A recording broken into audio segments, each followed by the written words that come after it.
So here is the Viterbi algorithm which puts these ideas together.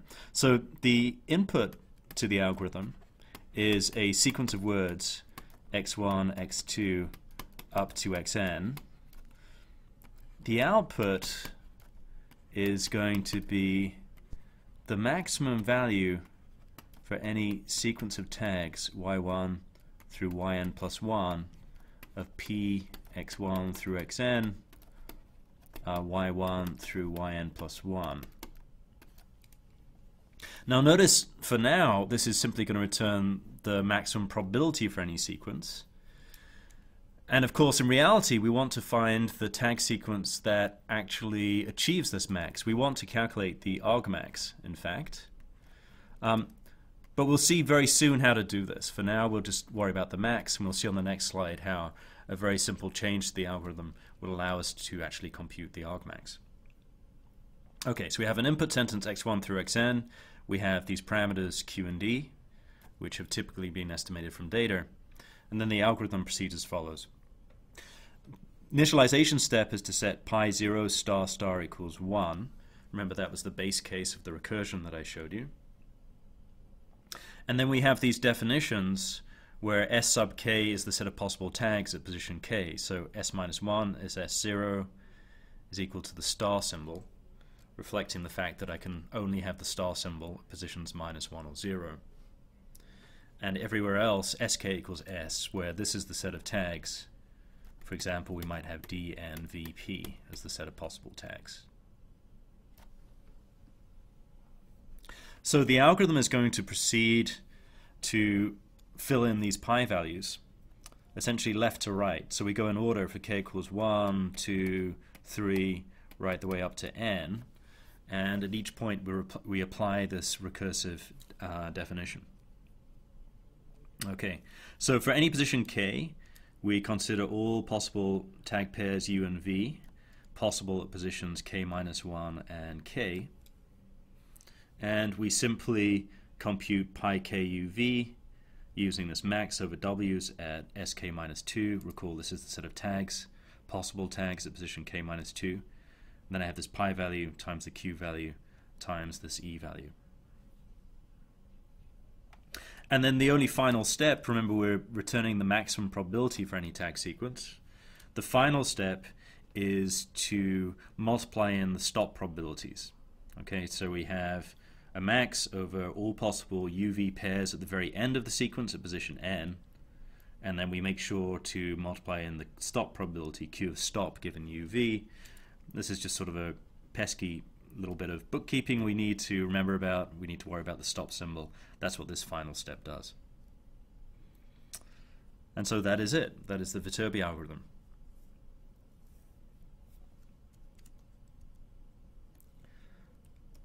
Okay, so as I said, our real goal is the following: to take as input a sequence of words x1 through xn and have as output argmax y1 through yn plus 1, p of x1 through xn, y1 through yn plus 1. So here I've actually shown the full Viterbi algorithm, which makes use of a crucial idea from dynamic programming called backpointers to actually allow us to recover the argmax, to recover the highest scoring tag sequence. And it's actually a very small modification to the algorithm I just showed you. So the algorithm has the same inputs. Again, it has the same initialization point, and it's going to make use of these pi values in the same way as before, and the same definitions here. And we again proceed from left to right, k equals 1 to n for u and v. We calculate the pi value at each point. And the only change to the algorithm is that in addition to recording pi at each value of k, u, v, we also store a back pointer, which I'll call BP, of k, u, v. And that is the argmax. So that's actually going to record which tag achieved this max, which tag was most likely at position k minus 2, given the fact that I have u and v at position k. Okay, so this is just an additional piece of bookkeeping recording the argmax at each point.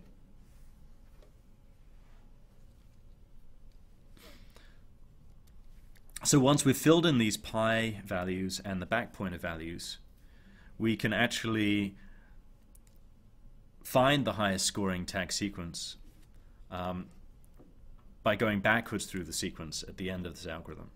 So here's how this works. So after this loop is completed, I say yn minus 1 yn is the uv pair that maximizes pi n uv times q of stop given uv. Okay, so I've found the last two tags in the sequence.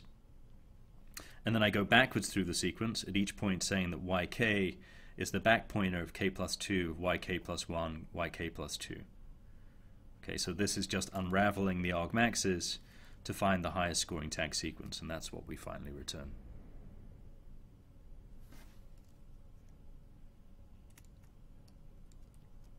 So that is it. This is the full Viterbi algorithm, which now makes use of back pointers to actually recover the highest probability sequence for an input x1 through xn.